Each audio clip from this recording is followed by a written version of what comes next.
While more speculation has been raised on the reasons for NATO's intervention in Libya. And as RT's Laura Emmett reports, the organisation may have been trying to prevent Gaddafi from burying the American buck.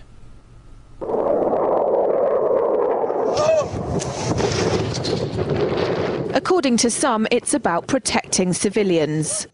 We must not tolerate this regime using military force against its own people. Others say it's about oil. The only reason they're interested with Libya is about the oil. You'd think we'd be in Iraq if the major export there was broccoli.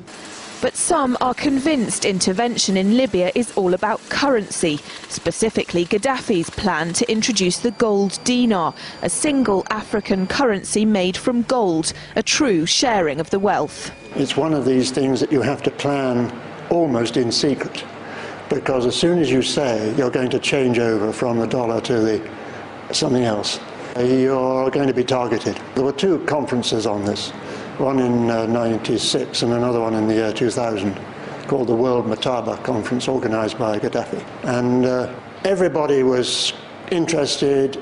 I think most countries in Africa were keen. Gaddafi didn't give up. In the months leading up to the military intervention, he called on African and Muslim nations to join together to create this new currency that would rival the dollar and euro.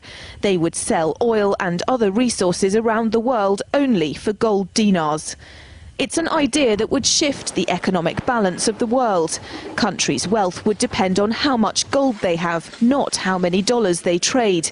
And Libya has 144 tons of gold.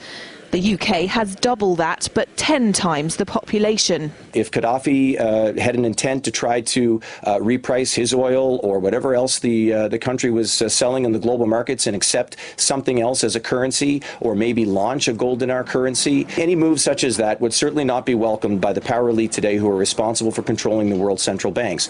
So yes, that would certainly be something that would cause his immediate dismissal and the need for other reasons to be brought forth for removing him from power. It's happened before.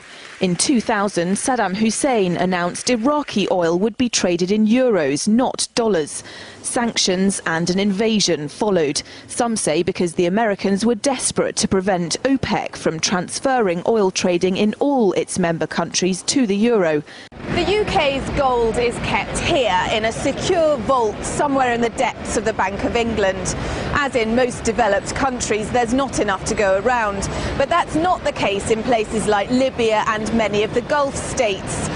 A gold dinar would have given oil-rich African and Middle Eastern countries the power to turn around to their energy-hungry customers and say, sorry, the price has gone up and we want gold.